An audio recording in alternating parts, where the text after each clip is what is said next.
Families in their most desperate hour turning to a local company for a trained service animal. They say they spent thousands of dollars on the dogs to alert them before a seizure or respond to a life-threatening blood sugar change. Instead, though, they said they just got expensive pets. And WPTV News Channel 5's Michelle Casada examines the accusations from families who claim they were taken advantage of by a Palm City service animal trainer. Lucy, Leia.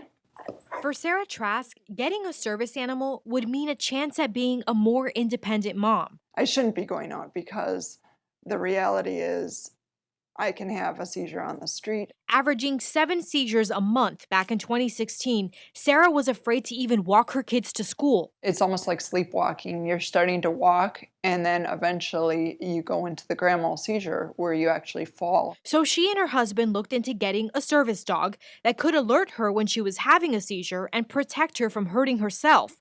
Most trainers told her it would take up to 3 years to get her service animal. Canines for Hope in Palm City's website says they can do it in 3 to 6 months. You really don't think about this as a person with a disability because you're focusing on an emergency. Coroner's 6-year-old son had suffered his first grand mal seizure. While we were in the hospital is when I contacted Jason at Canines for Hope because I was worried that if he were to seize in the middle of the night and I didn't get to him in time, that he would be dead. The families paid Canines for Hope anywhere from $8,000 to $13,000. All of the contracts said there is no guarantee the dog would early detect a seizure or a sudden change in blood sugar. I figured if she can't early detect, at least she'll respond and let me know what's going on. After a few months into the trainings, the families were invited to Palm City to work with their dogs, but they said all they practiced was basic and advanced obedience.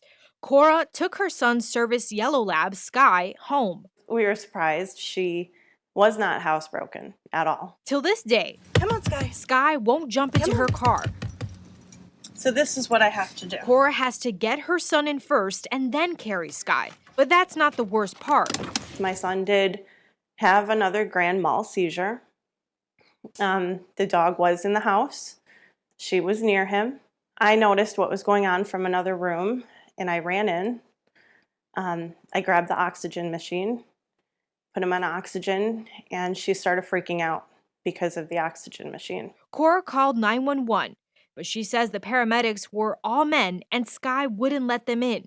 Sarah said her first seizure with Lucy happened near her children's school. She didn't react at all to me. People pulled over and they were trying to help me more so than Lucy. In Dorothea Alsberg's case, her German Shepherd Onyx was not a dog Canines for Hope provided. She brought him to train with Jason DeVito, owner at Canines for Hope.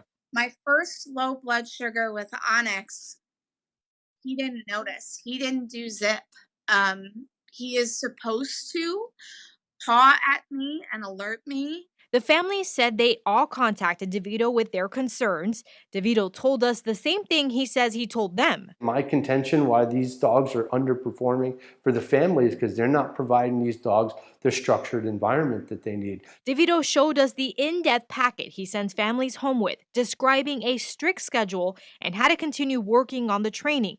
But Sarah said her dog just wouldn't respond. She was supposed to lay on me from day one, but when we took her home, I had to teach her that. We walked with Sarah and Lucy.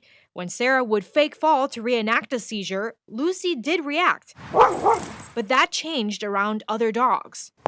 Good boy, stay. Rick Bailey of Love Dogs, Inc. trains service animals and says training to early detect a seizure is extremely difficult. Not every dog can do that. Maybe 1 in 100. These are the ones that are so well trained that nothing in their environment bothers them. Sarah and her husband have since learned Lucy has severe issues with hip dysplasia and a heart murmur at almost 4 years old. They sold me a disabled dog for my disabled wife. DeVito has been operating Canines for Hope for over 10 years. We spoke with families who said they bought service animals from him and have no regrets. But the fact is, there is no regulation in the service animal industry and no required certification for trainers who promise to deliver a service animal expected to respond to a medical emergency.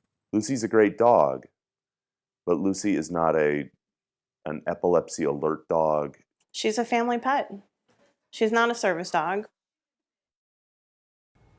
Michelle Casada reporting coronaires did get about $5,000 back, we're told, from Jason DeVito. The family said they found each other through online reviews and are seeking legal help. DeVito says he offered the families more training, but they declined.